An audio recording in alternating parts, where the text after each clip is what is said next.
But when it comes to more than just one piece of property, because that, one asset or one piece of, typically we see it on a house. It's on real estate. Yeah. That's typically where we see it on real estate. And the language has to be very explicit on the deed or whatever you're doing to change the character and signed by everybody. So it's not something that you can just put in both your names. That doesn't just make it community property. Community, right. That's not how that would work. You have to have explicit language on there that says this is a transmutation. Right. So that's how that would work. And that word is very specific too. One of those legal terms. However, if you're changing all of your assets or you're confirming what is separate, what is community, this is how we've been treating it, but we want to make sure that this is how it stays. You have to do either a prenuptial or premarital agreement prior to marriage, or you can do a postnuptial or postmarital agreement after you're married. Right. So a prenup could say something like, this list is my separate property.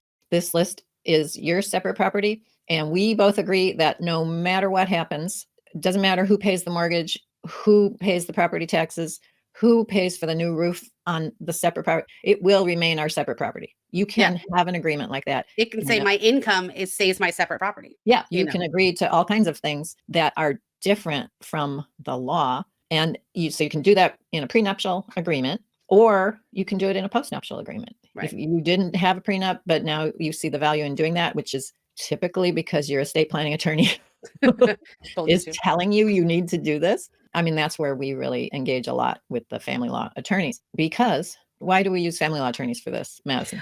Because how you do a prenup or postnup, first of all, both are wildly different in terms of procedure. A prenup and a postnup are different. And we don't know what the procedure is because it changes. Every time there's like major court case or a major divorce case that goes to litigation, that procedure might change a little bit. When I was in law school, there was like a 7-day waiting period prior to getting married. You could not basically force someone to sign a prenup the day of the wedding or the day before the wedding. There had to be a waiting period. Right. I'm sure there still is, but I don't know what, it changes. So the family law attorneys, that they have to be involved. They have the expertise. They know the family law code and they know the case law because that's their area of the law. That's not our area of the law. So we team up with them when we need a family to have a postnup. It's usually a postnup that we're insisting upon, and they do it and they do it right. Because if you don't do it right, it's not going to be enforceable. Right. There's all kinds of disclosures where you have to, let the other spouse know everything. There's all kinds of little procedures that have to be done. And I think everybody has to have their own attorney. And if you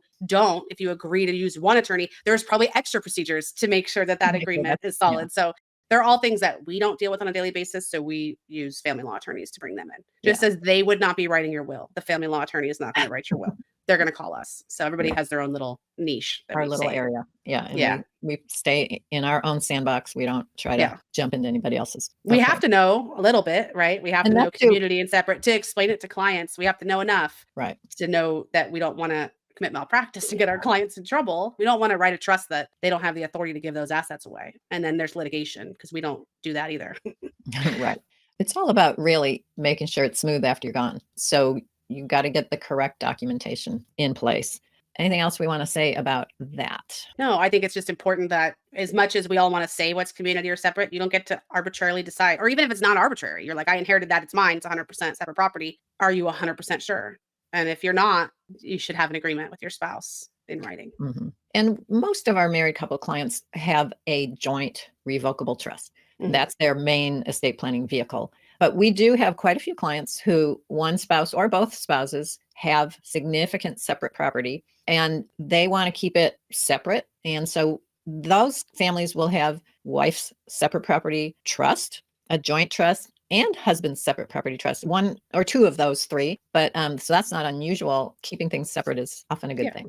Yeah. And it might be that they don't need a prenup or a postnup. They just, okay, my parents died. I'm going to inherit $1 million worth of assets. Let me set this separate property trust up to receive it. The spouse's name's never been on it, nowhere near it. Obviously, you still have to worry about if you're mixing, but if you have $1 million in assets, then it's probably generating some income to pay towards if there's any type of expenses. Yeah.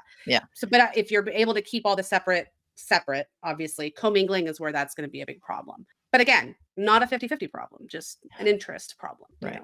It's not uncommon for us to have had to engage family law attorneys or forensic accountants to try and figure out how to pull things apart. So, we've had to do that. We've had that scenario where the stepchild and the step parent now own a house 50-50. And how are we going to deal with that? How do we make that work for the family? Thank you for joining us today for another episode of Absolute Trust Talk Live. If you enjoyed listening in, then don't forget to subscribe.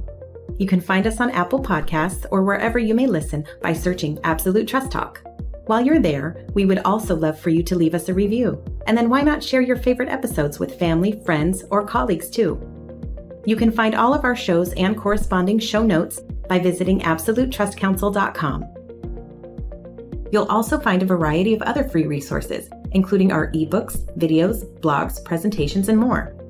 If you need help with your estate planning or administration, we also offer a free discovery call to help get the process started. You can find more information on booking your session by visiting absolutetrustcounsel.com/scheduling. Don't forget to keep an eye out for our next live episode. If you join us for the broadcast, you can submit questions during the show. But if not, don't worry. You can always get in touch with us by sending a quick message to info@absolutetrustcounsel.com. Thanks again for listening. We'll see you soon.